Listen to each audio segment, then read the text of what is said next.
उद बोला कृष्णाबाई माऊलीचा उद बोला कृष्णाबाई माऊलीचा उद बोला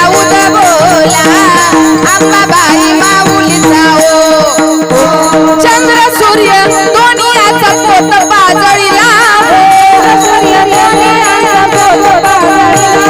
चंद्र सूर्य दोन्हीचा पोत पाजळीला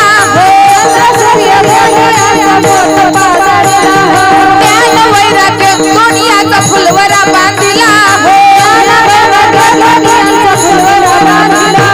घेऊन सिंहासनावरती घट स्थापिला हो घेऊन सिंहासनावरती घट स्थापिला हो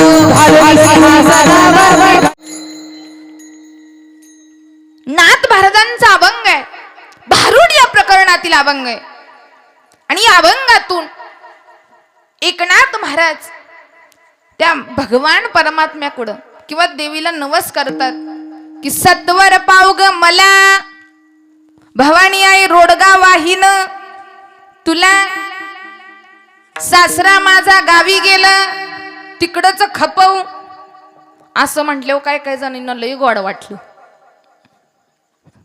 तिकडच खपव म्हटल्यावर पण ऐका कोणता सासरा आहे कुणाला सासू म्हणायचं कोणती जाऊ बडबड करते कोणतं नंदेचं कार्ट आहे आणि कोणता नवरा आहे हे अभंगाच्या माध्यमातून मी तुम्हाला सांगण्याचा प्रयत्न करेल विठ्ठल विठ्ठल बघा प्रत्येक गोष्टीला काही ना काहीतरी निमित्त महिला मंडळ इकडे लक्ष द्या मला सांगा प्रत्येक गोष्टीला काही ना काहीतरी निमित्त असतं कोणती गोष्ट विनाकारण होत कीर्तन आहे कीर्तनाला काय निमित्त आहे नवरात्र उत्सव आहे आणि नवरात्र उत्सवानिमित्त काय चाललंय हा कीर्तनाचा कार्यक्रम आहे आपण हे जीवन जगतोय ह्याला सुद्धा काही ना काहीतरी निमित्त बोला बोला पटपट बोला नाळे वस्ती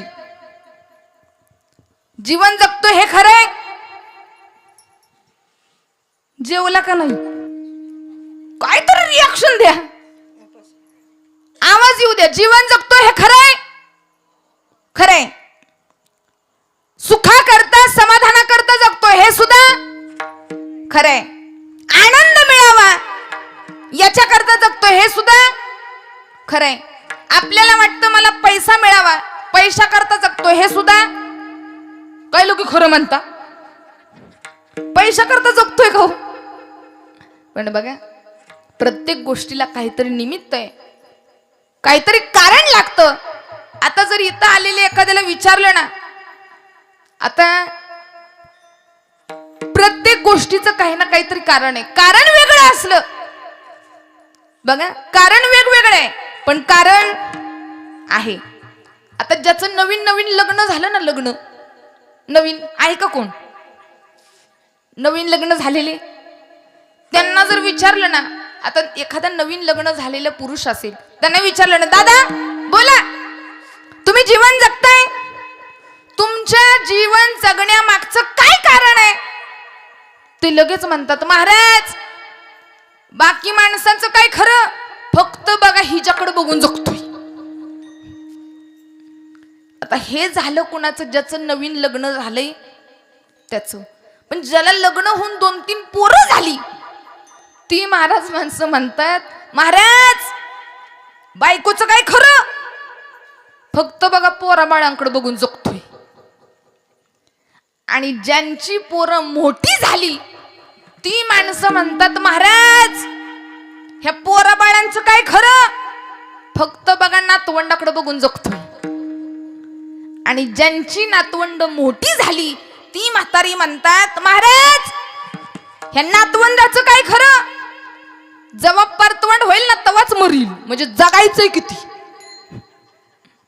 म्हणजे महाराज माणसाच्या अपेक्षा थांबत नाहीत म्हणून जगण्यामागं कारण आहे इथं कीर्तन आहे याला सुद्धा कारण आहे नवरात्र उत्सव शारदीय महोत्सव आणि या शारदीय महोत्सवानिमित्त हा चाललेला जो जागर आहे नवरात्र उत्सवानिमित्त म्हणून महाराज नवरात्र उत्सव आहे.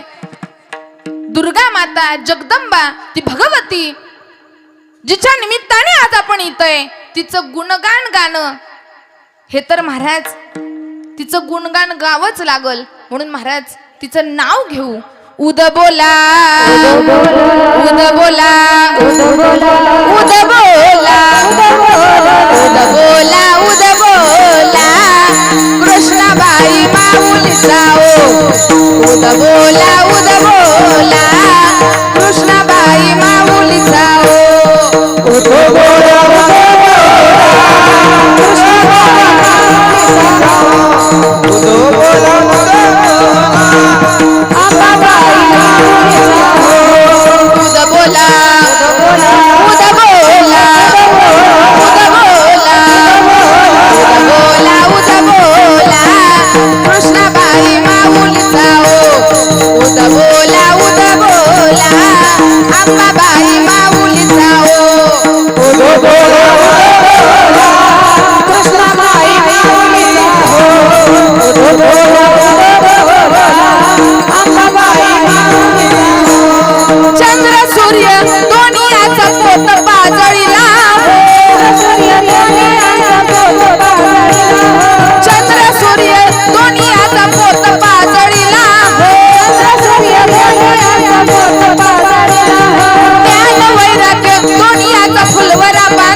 घटस्थापियला हो घेऊन सिंहासनावरती घटस्थापियला हो घालून सिंहासनावर घटस्थापियला हो घालून सिंहासनावर घटस्थापियला हो चंद्र सूर्य दोन्हीचा पोत पाजळीला हो सूर्य दोन्हीचा पोत पाजळीला हो ज्ञान वैराग्य याचा फुलवरा बांधिला हो ज्ञान वैराग्य याचा फुलवरा बांधिला हो घालून सिंहासनावरती घटस्थापियला हो घालून सिंहासनावरती घटस्थापियला हो घालून सिंहासनावर घटस्थापियला हो घालून सिंहासनावर घटस्थापियला उद बोला उद बोला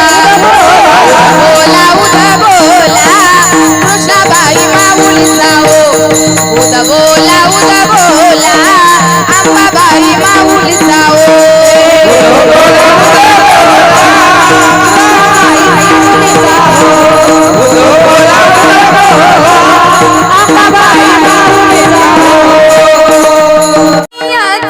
पोत पाजळीला हो ज्ञान वैराग्य याचा फुलवरा बांधिला हो घालून सिंहासनावरती घटस्थापियला हो उद बोला. जिचं महाराज आज ज्या निमित्ताने आपण इथं जमलेलो आहे तिची उत्पत्ती कशी झाली तिची निर्मिती कशी झाली हे 2च मिनिटात तुम्हाला सांगते. नीट ऐका. ज्यावेळी भगवंताच्या श्वासापासून सिंदुरासुराचा बघा सिंदुरासूर जन्माला आला आणि तो सिंदुरासूर भगवंताकडे मागणी करतोय की देवा ए भगवंता माझ्या पोटी तू असा पुत्र जन्माला घाल की तो त्रैलोक्य ताब्यात करेल त्रैलोक्य काबीज करेल. बघा ऐका. त्यावेळी देव म्हणाले अरे सिंदुरासुरा अरे सगळं तुला पाहिजे ती गोष्ट तुझ्याकडे आहे आणि त्रैलोक्य काबीज करण्याची तुला काय गरज आहे. त्यावेळी सिंदुरासूर म्हणाला देवा माझी मागणी तेवढी मान्य करा. देव म्हणले ठीक आहे तू काय कर इथून चालत जात असताना जी कोणती वाटेत तुला पहिली मादी भेटेल तिच्याशी तू संभोग कर आणि तिच्या पोटी येणारा पुत्र त्रैलोक्य काबीज करील त्याच्या हातात सगळं त्रैलोक्य असेल. असं म्हटल्यावर सिंदुरासूर तो राक्षसच आहे चालत चालत चालत निघालाय आणि दाट जंगलामध्ये पहिल्यांदिकच त्याला मादी दिसली आणि महाराज ती उन्मत्त झालेली म्हैस, शेवटी तो राक्षसच आहे. त्या म्हैशी सोबत संभोग केला, म्हैशी सोबत संयोग झालेला आहे आणि त्या म्हैशीच्या पोटी पुत्र जन्माला आला. त्याचं नाव महिषासुर. महिषेच्या पोटी जन्माला आला म्हणून त्याचं नाव महिषासुर. त्याने अख्खं त्रैलोक्य काबीज केलं, त्रैलोक्य त्याच्या ताब्यात आहे.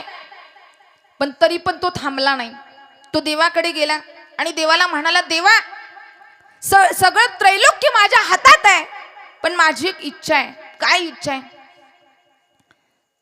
तर मला देवा मरणच नको. काय नको? आता सगळं गणित येऊन इथं थांबतं बरं का. देव म्हणले, अरे वेड्या, ते आम्हाला तरी कुठं चुकलंय काय? देवाला तिकडनं सुद्धा मरण आहे, आम्हाला चुकलं नाही आणि तुला मरण नाही असं शक्य आहे का? नाही देवा, मला मरण नको. ठीक आहे, मरण द्यायचंय ना, तर स्त्री ही आबला आहे, स्त्री ही नाजूक आहे, तिच्या हातून कोणतं मोठं कार्य घडू शकत नाही. मला मरण द्यायचंय ना, तर फक्त मी स्त्रीच्या हातूनच मरेल असं मला वर दे. असं म्हटल्यावर देवाने आशीर्वाद दिला आणि मागील ते देऊन टाकलं. आता देवाचा आशीर्वाद मिळालाय, याला मरणच नाही. त्यांनी महाराज सगळीकडे हाहाकार माजवला, पृथ्वीवरती सगळा धर्माचा नाश केला, अधर्म वाढवला, सगळा धर्म नाश पावला.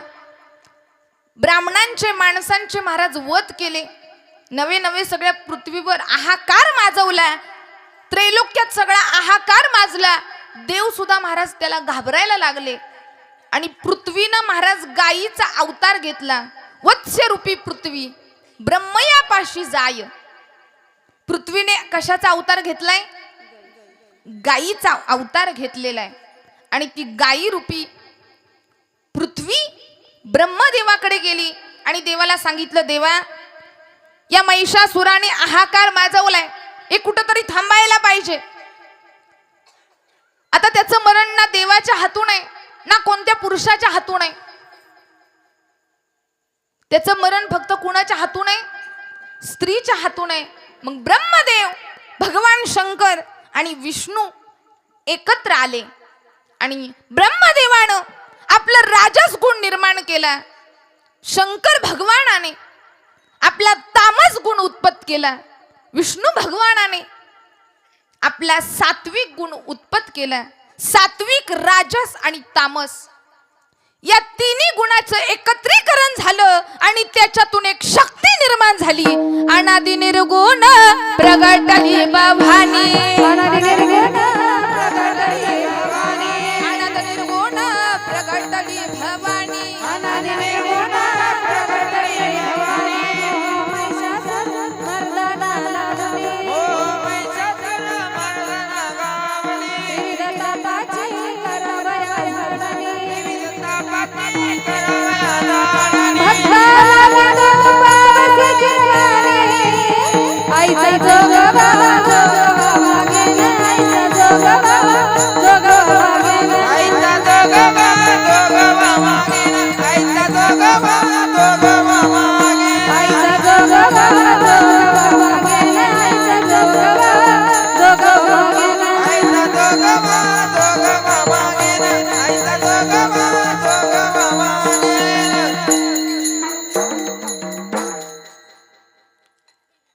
महाराज ब्रह्मदेव, विष्णुदेव आणि शंकर भगवान यांच्या शक्तीतून, यांच्या गुणातून एक शक्ती निर्माण झाली आणि त्या शक्तीचं नाव आहे जगदंबा.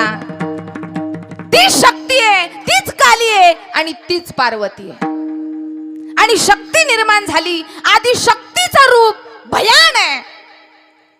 केश असे गुडघ्यापर्यंत मोकळे सोडलेले आहेत, डोळे असे रक्तागत लाल आहेत, जीभ महाराज डाळिंबासारखी फुललेली आहे, हातामध्ये शस्त्र आहेत, अस्त्र आहेत, गळ्यामध्ये नरमुंड माला आहेत. असं तिचं रूप भयान आहे. आणि असं रूप घेतलं आणि महाराज ज्याची कन्या होती त्याच्या सहवासात गेली. सगळेजण म्हणतात कुणाच्या सहवासात गेली तर हिमालयाच्या. सगळ्यांना वाटतं तिचं नाव, शक्तीचं नाव पार्वती. पार्वतीच का? पर्वताची मुलगी म्हणून पार्वती. दाट जंगलाच्या वृक्ष राशीमध्ये गेलेली आहे आणि तिथं ध्यानस्थ बसलेली आहे. आणि त्या जंगलामध्ये महिषासुराचे सेवक मधु आणि कैटप तिथं आले. आता महाराज शेवटी राक्षसच ते, शेवटी राक्षसच तिचे. आणि त्यांनी हिचं सौंदर्य पाहिलं. आता राक्षसांचं सौंदर्य असंच भयान. सौंदर्य पाहिलं आणि ते तिच्या मोहात पडले आणि त्यांनी हाक मारली, ए सौंदर्य. असं म्हटल्यावर महाराज ती उठली. तिचं रूप महाराज रक्तासारखे लाल डोळे आहेत, हातामध्ये शस्त्र आहेत, अस्त्र आहेत, केश गुडघ्यापर्यंत आहे, अंगावर हिरवं वस्त्र परिधान केलंय. आणि असं बघितल्यावर ती मधु आणि कैटप जगदंबेला म्हणाले, भगवतीला म्हणाले, ए सौंदर्य, अगं तू या जंगलामध्ये काय करते?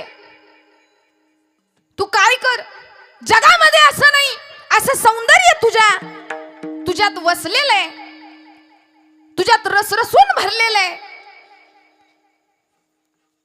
तू फक्त आमच्या महिषासुर राजासोबत विवाह करायला तयार हो. अगं या राज्याची पट्टराणी म्हणून राहशील.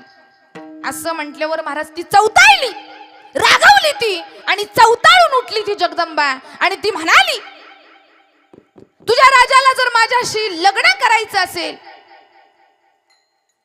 तर आधी माझ्यासोबत बाहुयुद्ध करायला सांग.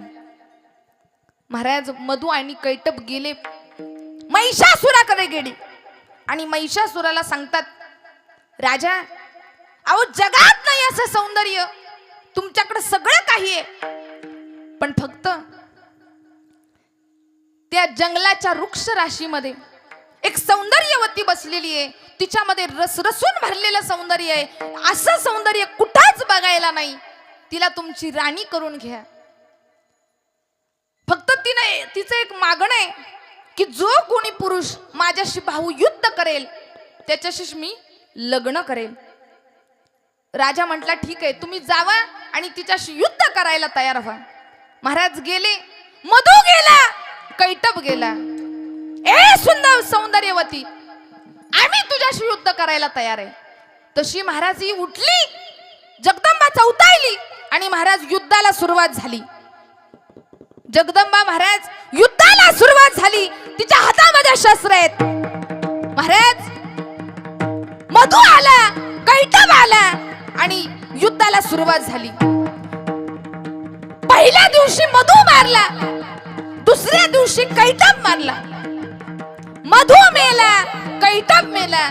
ही बातमी महिषासुराकडे आली.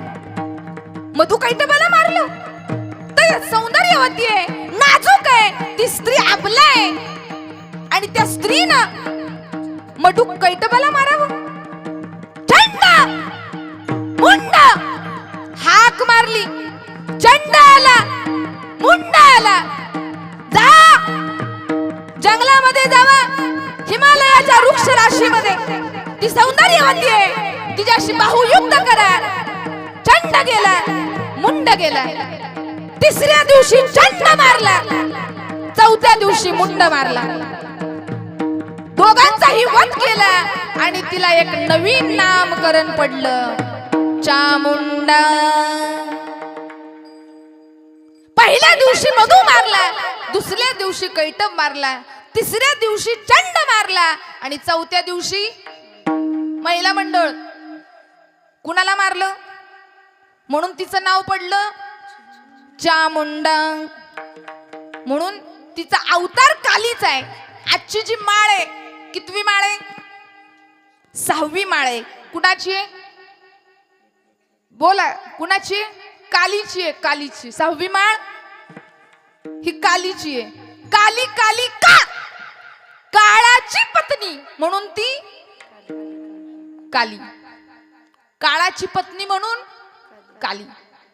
चंड मारला, मुंड मारला, असं युद्ध महाराज 8 दिवस युद्ध चाललं. सगळे महाराज रक्तबीज आला, रक्तबीज मेला, सगळे मेले.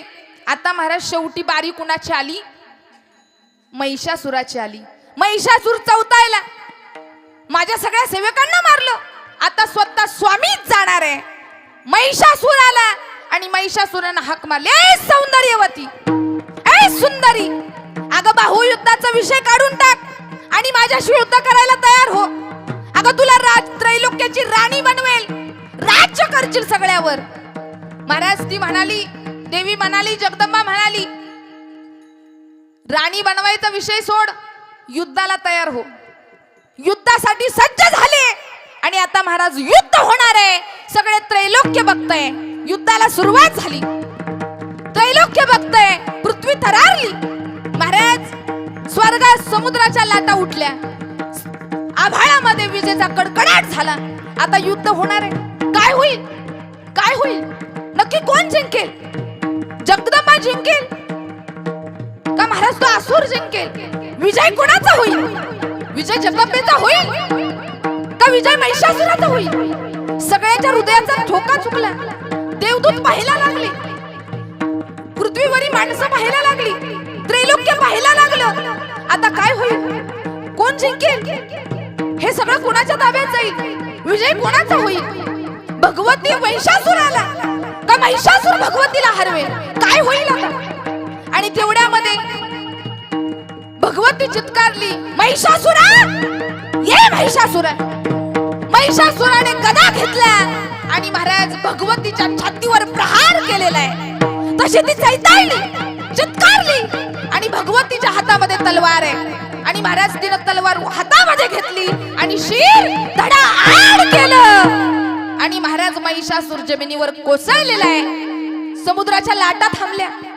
महाराज पृथ्वी शांत झाली, विजेचा कडकडाट थांबला आणि स्वर्गावरून फुलाचा वर्षाव होऊ लागला आणि सगळीकडे आनंदी आनंद झाला.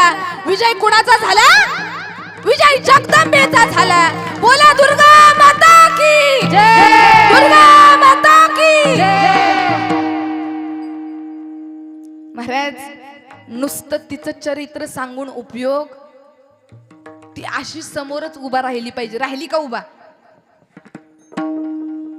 अय महिला मंडळ, नाहीतर अशा पण आपल्या जगदंबा रोजच आहेत. आज कोणता कलर आहे? दिसतोयच ती. पण एक सांगू, उपवास का करायचा महिला मंडळ? मला एक सांगा, आता 9 दिवस तुम्ही काय केलं? बोला. 9 दिवस सांगता का जाऊ घरी? 9 दिवस तुम्ही काय करताय? उपवास करताय. कुणासाठी करताय?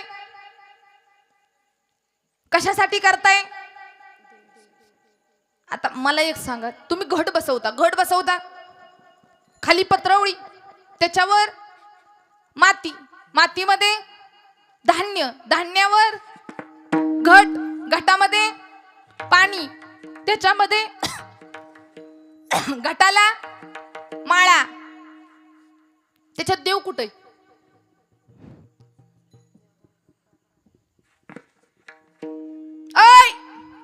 ऐ नाळे वस्ती. परत सांगते, खाली पत्रावळी, त्याच्यावर माती, मातीमध्ये धान्य, धान्यावर घट, घटात पाणी, घटाला माळा, देव कुठे? देव बरोबर, देवाऱ्यातच आहे. पण आपण पूजा कशाची करतो? 9 दिवस घटाची. 9 दिवस दिवा विजू द्यायचा आणि 10व्या दिवशी महाराज गट उकरंड्यात फेकून द्यायचा. काय कायचं तसंच आहे महाराज. काय 10व्या दिवशी दिवा विजला. आता ऐका, ती पत्रवळी म्हणजे काय? घट कशाचा असतो? तर खाली महाराज जो खालचा घटाचा भाग आहे ना, ते स्थान विष्णूच आहे. कुणाचं स्थान आहे? विष्णूच आहे. आणि जो कंठाचा भाग आहे तो महाराज शंकर भगवानाचा आहे, आणि जो मधला भाग आहे मुखाचा भाग आहे तिथं ब्रह्मदेव आहेत, आणि मधला जो भाग आहे तिथं शक्तीचं वास्तव्य आहे. कुणाचं? त्या आदिशक्तीचं. आणि महाराज तिथं आदिशक्ती का स्थापित करायची याचं कधी आपण जाणून घ्यायचा प्रयत्न केला? आपण काय करतो? परंपरा चालत आली, पत्रवळी मांडायची, त्याच्यावर माती ओतायची, त्याच्यावर धान्य, त्याच्यावर घट, माळा, झाला. पण हे का करायचं? तर तिथं स्थान कुणाचं आहे? आदिशक्तीचं आहे, आणि शक्तीशिवाय सगळं अपूर्ण आहे.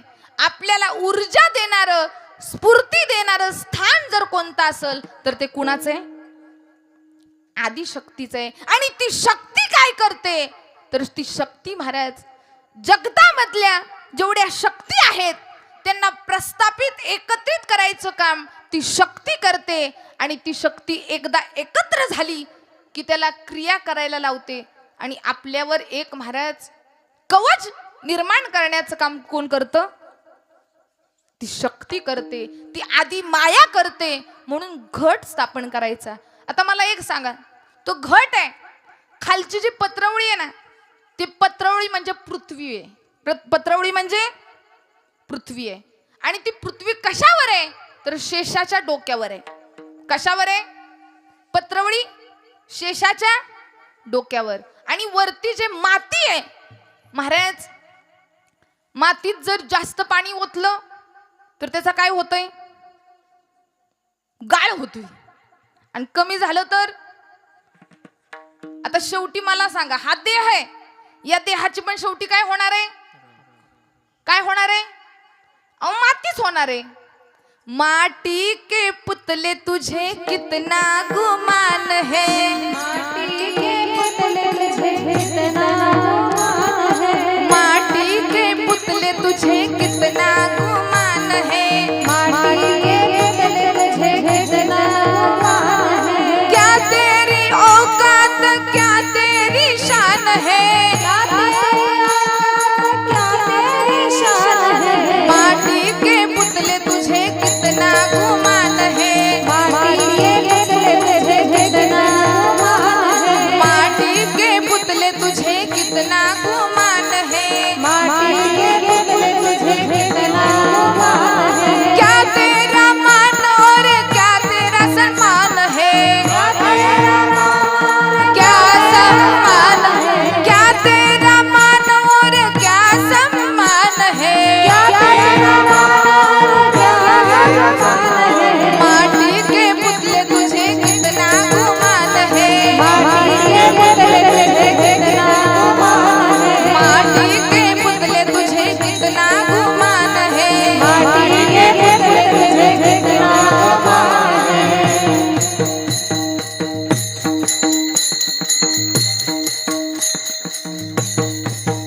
तेरी औकात क्या तेरी शान है. महाराज सगळ्यांना माहित आहे हा देह सुद्धा मातीतून बनलेला आहे, आणि शेवटी जाणार कुठे?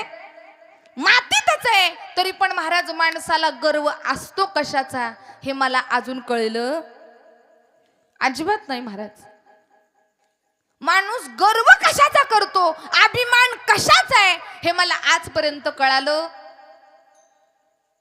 हे सगळं माझं आहे, ती संपत्ती माझी आहे, बायको माझी आहे, मुलं माझी आहेत, पोरं माझी आहेत, संपत्ती माझी आहे, घर माझं आहे, बंगला माझा आहे, गाडी माझी आहे. शेवटी महाराज जाताना सोबत काय आलो? रिकाम्या हाताने आलोय, आणि रिकाम्या हाताने जावं लागणार आहे. म्हणून महाराज माणसाचं पण तसंच आहे. जास्त पाणी ओतलं की मातीत काय होतोय? गाळ होतोय. माणसाच्या आयुष्याचं पण काहीतरी तसंच आहे. किशामध्ये जोपर्यंत महाराज माल आहे ना, माल, तोपर्यंत हे जग आपलंय. जेव्हा आपला हा किस्सा रिकामा आहे ना, तेव्हा महाराज जग आपलं नाही. म्हणून कुणाला सुद्धा महाराज तुम्हाला वाटत असेल, अहो शेंगदाण्यामध्ये भुईमुगाच्या शेंगा आहेत ना, भुईमुगाच्या शेंगा त्याच्यामध्ये जोपर्यंत दाणा आहे ना, दाणा तोपर्यंत त्या शेंगदाण्याचा, त्या भुईमुगाच्या शेंगाचा मुक्काम पोत्यातही कुठे. आणि महाराज भुईमुगातल्या शेंगा संपू द्यात की, त्या भुईमुगाच्या टरपल्याचा मुक्काम कुठे, चुलीत. त्याची किंमत कुठपर्यंत आहे, जोपर्यंत त्याच्यात शेंगा आहेत तोपर्यंत. या देहाला किंमत आहे जोपर्यंत आत्मा आहे तोपर्यंत. नाहीतर महाराज कुणी सुद्धा कुणाचं अजिबात नाही. तुम्हाला वाटत असेल माझ्या बायकोचं माझ्यावर जास्त प्रेम, अजिबात नाही. काही काही जण म्हणतील काय राव महाराज तुम्ही असं बोलता. आओ माझी बहीण आहे ना, बहीण, माझी बहीण फक्त माझी. आता ज्यांना कोणाला वाटत असेल ना बहीण फक्त माझी, त्यांच्या दारातून समृद्धी महामार्ग जाऊ देत की. बोला त्याला सही कोणाची लागती. समृद्ध महामार्ग जाणार असतो, पैसे मिळतात. सही कुणाची, बहिणीची. बहीण म्हणती दादा मी तुला सही देते, पण आधी माझ्या अकाउंटवर 50 लाख रुपये ट्रान्सफर कर. महाराज बहीण सुद्धा आपली. काय काय जण म्हणतील महाराज बायको माझी. महाराज बायको तर बाईल म्हणे खर, मरता तरी बरे, नाशिले घर थुंकोनिया. बायको तर नवऱ्याला खर म्हणते. खर म्हणजे ऐ ऐ बचत गट.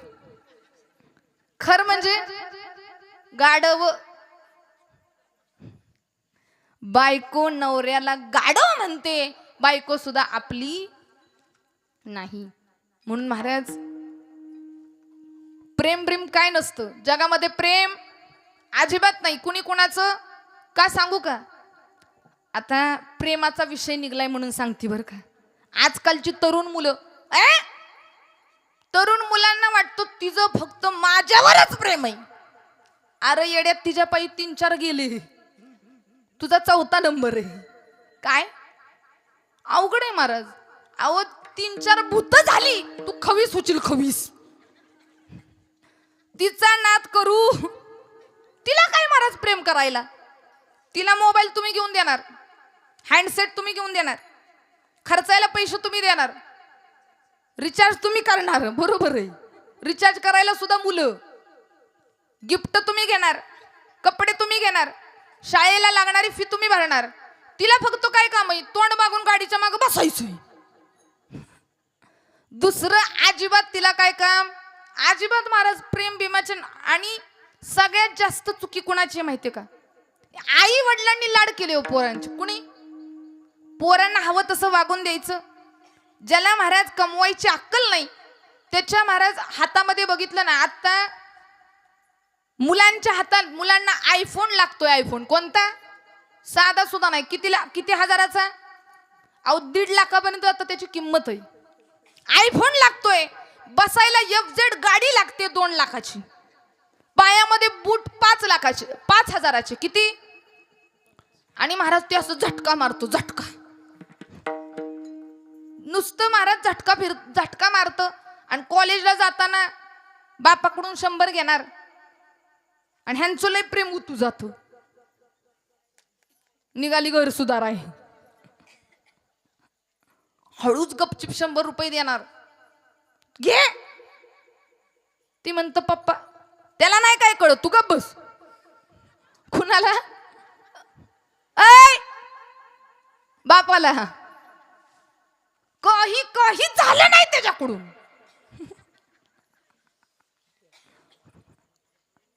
मग ही पण महाराज आईचा आपल्याला सपोर्ट आहे, ही पण जरा चढतो. काय मग महाराज नंतर गाडीवरून फिरत असताना कुत्र्याला लाता मारणार, लहान पोरांना त्रास देणार, म्हाताऱ्या माणसाची टिंगल टवाळकी करणार. आणि नवीन एक फॅड आले आत्ताच्या पोरांचं. काय, रस्त्यावर डांबरीवर महाराज केक कापतो. कशावर, त्याच्यात पण महाराज 2-4 टाकेल असतात. ती केक मध्येच मुतलं. ह्यांनी पण 90 मारलेली, त्यांनी केक कालवला आणि तीच प्रसाद, हॅपी बर्थडे टू यू. महाराज आत्ताच्या पोरांचं अवघड आहे. प्रेम प्रेम काय नाही. तूच माझी जान आहे, तुझ्याशिवाय मी जगू शकत नाही. अरे तुझाच जीव चाललाय 10-15 जागेवर. अहो असंच एक जणाचं लग्न जमलं, लव्ह मॅरेज. आता त्याचा मित्र आला, म्हटलं माझं बुधवारी लग्न आहे. मित्र म्हटला मला काय यायला जमणार नाही. कुणाबरोबर लग्न आहे? म्हणला माझी कॉलेज फ्रेंड आहे, कॉलेजमध्ये आम्ही सोबत होतो आणि तिच्यासोबत माझं लग्न आहे. ती माझी जान आहे, तिच्याशिवाय मी एक सेकंद सुद्धा राहू शकत नाही. बघा, मी जगू शकत नाही. वही मेरी जान है, वही मेरी मुस्कान है. आता ज्यांनी केलंय त्याला चांगलं जमल बर का. आता महाराज ठीक आहे, मित्र म्हणला मला काही लग्ना दिवशी यायला जमणार नाही, मी गुरुवारी तुम्हाला आशीर्वाद देऊन भेटून जातो. लग्न झाल्यावर दुसऱ्या दिवशी. आता दुसऱ्या दिवशी त्याचा मित्र त्याला भेटायला गेला. ज्याचं लग्न होतं तसंच बिचारा दारात दाढीला हात लावून बसलेलं. मित्र म्हणला व्हॉट इज प्रॉब्लेम? ती म्हणला प्रॉब्लेम इज व्हेरी डेंजरस. काय झालं म्हटलं? म्हणला अरे लग्नच झालं नाही. म्हणलं कसं काय झालं नाही? लग्न करायला आम्ही कोर्टापाशी गेलो, कोर्टाची पायरी चढणार तेवढ्यात तिनं मला बाजूला बोलवलं.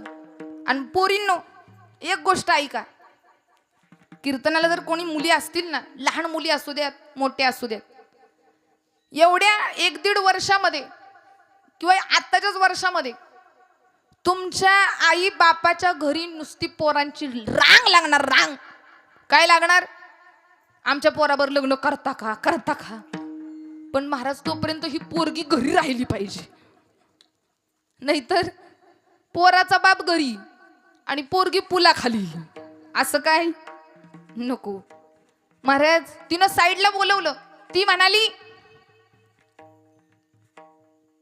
माझं पण तुझ्यावर प्रेम आहे, मी तुझ्याशिवाय राहू शकत नाही, पण मला एक सांग तुझ्या अकाउंटवर किती बॅलन्स आहे?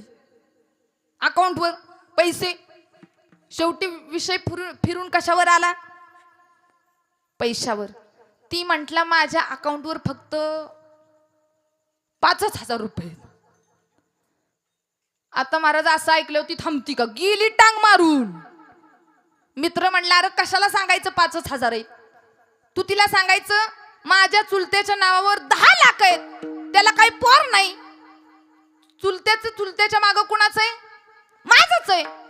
ती म्हणला अरे बावळ्या मी तिला तसंच सांगितलं. ती माझ्या देवीचं भजन करण्यापेक्षा 9 दिवस त्या देवीचा आदर करण्यापेक्षा, महाराज 9 दिवस त्या देवीचा जागर करण्यापेक्षा तुमच्या घरामध्ये जी नांदती आहे ना, बघा तुमच्या घरामध्ये जे आहे ना, एक स्त्री काय काय करू शकते त्याचं उदाहरण मी तुम्हाला सांगते. ज्यावेळी एक मुलगी तुमच्या घरामध्ये एक नववधूच्या रूपामध्ये येते, त्यावेळी महाराज त्या घरामध्ये नववधूच्या रूपात येते आणि तुमच्या घराचं वैभव वाढवते. ती आहे तुमच्या घरची वैभव लक्ष्मी. ऐका, तुमच्या घरची वैभव लक्ष्मी आहे. अजून पुढे जाऊन सांगते. पुढे जाऊन महाराज ती तुमच्या घरी येते, घराचं सगळं धनधान्य सांभाळते, ती तुमची धान्य लक्ष्मी. पुढे जाते महाराज. एक स्त्री काय करते तिचा अवतार मी तुम्हाला सांगते. ज्यावेळेस ती लहान असते ना, त्यावेळेस महाराज आपल्या छोट्या भावाचं संगोपन ती करते. छोटा भाऊ जर रडायला लागला ना, तर स्वतःच्या वाटणीची चॉकलेट त्या भावाला देते. महाराज ती सुद्धा एक देवीचाच अवतार आहे. ज्यावेळी महाराज ती लहान असणारी मोठी होती, लग्न करून दुसऱ्या घरची लक्ष्मी बनते आणि त्या घराला महाराज घरामध्ये थंडी ताप आल्यावर बेडवर झोपून राहणारी, 8-8 दिवस बेडवरून खाली न उतरणारी स्त्री सासरी महाराज सगळं आजारपणा बाजूला सोडून रात्रंदिवस काम करत राहते. ती पण एक स्त्रीच असते. महाराज तुमच्या आजीच्या रूपामध्ये रात्रंदिवस तुम्हाला आपल्या खांद्यावर खेळवणारी, आपल्या मांडीवर झोपवणारी, आपल्याला गोष्ट सांगणारी, ती पण एक स्त्री लक्ष्मीच असते. एवढंच नाही तर महाराज कोणतंही नातं घ्या, ती स्त्री मावशी काका, बघा मावशी काकी मामी आत्या आजी मम्मी सगळ्या जबाबदाऱ्या महाराज इतक्या चांगल्यापणाने निभावते. ती कोण असते? स्त्रीच असते. आता एक महत्वाचं वाक्य सांगते, घेता आलं तर घ्या. या 8 दिवसामध्ये, या 9 दिवसामध्ये नवरात्र उत्सव तुम्ही साजरा करताय. नवरात्र उत्सवाचा जागर करताय. उपवास नाही केला तरी चालेल, जागर नाही केला तरी चालेल, पण आपल्या घरातल्या असणाऱ्या गृहलक्ष्मीचा आदर करा. तुमची नवरात्री पूर्ण झाली, नवरात्री सफल झाली. फक्त घरातल्या स्त्रीचा, त्या घरातल्या गृहलक्ष्मीचा आदर करता आला पाहिजे, बास. आणि महिला मंडळ, तुम्हाला देताना आपल्या मुलीला संस्कार असू द्या. एक गोष्ट ऐका, आता प्रत्येक स्त्रीला वाटतंय की माझ्या मुलीनं सौंदर्यवती बनावं, माझ्या मुलीनं रूपवती बनावं, नव माझ्या मुलीनं चांगलं दिसावं. तर एक गोष्ट ऐका, तुमच्या मुलीनं चांगलं दिसावं किंवा वाईट दिसावं, दिसण्यावर जग चालत. प्रत्येक स्त्रीला वाटतं माझ्या मुलीनं सौंदर्यवती असावं, माझ्या मुलीनं ऐश्वर्या राय सारखं दिसावं, माझ्या मुलीनं कॅटरीना कैफ सारखं दिसावं, नवे माझी मुलगी माधुरी दीक्षित सारखी दिसावी. पण तुमची मुलगी सौंदर्यवती, रूपवती बनवण्यापेक्षा तिला गुणवती बनवा, संस्कारवती बनवा, ती जास्त कामी येईल. मुलगी कशी असावी? गुणवती असावी. नाहीतर नुसती मुलगी दिसायला देखणी आहे, गोरी पान आहे, पण तिला जर माणुसकी नसेल, तिचा जर चेहऱ्यावर हसू नसेल, तर तिचं तोंड महाराज फुटलेल्या गौरी सारखी दिसतं. पण महाराज सौंदर्य नसू द्यात, सावळी असू द्यात, पण महाराज माणसं आल्यावर एक चेहऱ्यावर हसू असावं, माणूस जोडता यावं. महाराज दिसायला जरी सावळी असली ना, तर टवटवीत फुललेल्या गुलाबासारखी दिसते. फक्त महाराज संस्कार हे दिसण्यावर नसतात, तर ते आपल्या असण्यावर असतात, हे लक्षात आलं पाहिजे. म्हणून आणि अजून एक सांगते, चांगलं वाईट संस्कार करण्याचं काम हे कुणाच्या हातात आहे? स्त्रीच्या हातात आहे. तुम्हाला वाटत असेल चांगली आंघोळ केली म्हणजे मी स्वच्छ झालो, पण महाराज ऐका, एक गोष्ट ऐका, शरीराच्या शुद्धीकरता स्नान आहे. ऐका, शरीराच्या शुद्धीकरता स्नान आहे. लक्ष्मी दुप्पट व्हावी याच्याकरता दान आहे. चित्ताच्या शुद्धीकरता ध्यान आहे. आणि मनाच्या शुद्धीकरता महाराज देवाचं भजन आहे. आणि देवाचं भजन कधी संपलं नाही पाहिजे. देवाचं भजन करा. आपलं महाराज मन आणि चित्त शुद्ध झाल्याशिवाय राहणार नाही. आणि या जगतामध्ये आता बघा, मी देवीचं सांगते म्हणून नाव घेते. महिला मंडळ, ज्यावेळी भगवान शंकर, जास्त वेळ घेणार नाही, 10च मिनिटं घेणार आहे, भगवान शंकरात आणि पार्वतीचं लग्न झालं, त्यावेळेस हा विवाह पार्वतीच्या वडिलांना मान्य नव्हता. मग महाराज पार्वतीने यज्ञामध्ये आपली आहुती दिली आणि त्या शरीराचे तुकडे झाले. शरीराचं एकूण 51 तुकडे झाले. किती? म्हणून शक्तिपीठ किती आहेत? 51 आहेत. त्यातली महाराष्ट्रात किती आहेत? 3.5. पहिली आहे तुळजापूरची भवानी, कोल्हापूरची अंबाबाई, आणि महाराज तिसरी आहे ती माहूरगडची रेणुका, आणि अर्धपीठ आहे, अर्धशक्तीपीठ आहे ते वणीची सप्तशृंगी. 3.5 पीठ महाराष्ट्रात असून पण आपल्या महाराष्ट्रातल्या भक्तांना पावणारी एकच देवी, ती माहितीये का कोणती देवी? महिला मंडळ, महाराष्ट्रातल्या भक्तांची लाडकी देवी आहे, महाराष्ट्रातल्या भक्तांना पावणारी देवी आहे. ती कोणती देवी आहे माहितीये का? ऐ, किचन वाटते बसली देवी. त्या किचन वाटते बसल्या देवीचं एक वैशिष्ट्य आहे की तिला भक्ताचे आई वडील खपत. आणि भक्ताचं एक वैशिष्ट्य आहे की ती तिचं सोडून कुणाचंच ऐकत नाही. पण मला इथं दिसतंय, इथं असणाऱ्या सगळ्या सासू सुना एकत्र राहतात. इथं असणाऱ्या सासू सुना मिळून राहतात. का? कारण महाराज इथं असणाऱ्या सासू सुनांचं एकमेकींबद्दल प्रेम आहे. मला सांगा महिला मंडळ, आता काळ कुणाचा आहे? सासूचा आहे का सुनाचा आहे? काळ कुणाचा आहे? सुनच आहे. कुणाचा काळ आहे? सुनचा काळ आहे. बघा, सुनचा काळ आहे. महिला मंडळ एक गोष्ट ऐका, तुम्हाला जर या काळात टिकून राहायचं असेल ना, सासू सासा कीर्तनाला आलेल्या सासा ऐका, तुम्हाला जर इथं टिकून राहायचं असेल ना, तर फक्त एक गोष्ट करायची, जपाची माळ घ्यायची. नाळे वस्तूच्या सासू, नाळे वस्तीच्या सासू. ऐका, कशाची माळ घ्यायची? जपाची. दिवसभर जप करा मी असं म्हणत अंगणामध्ये जाऊन बसायचं आणि जपाची माळ जपत बसायची. कधी? जपाला सुरुवात तवाच करायची जेव्हा तुमच्या सुनबाईची शेजारची मैत्रीण आली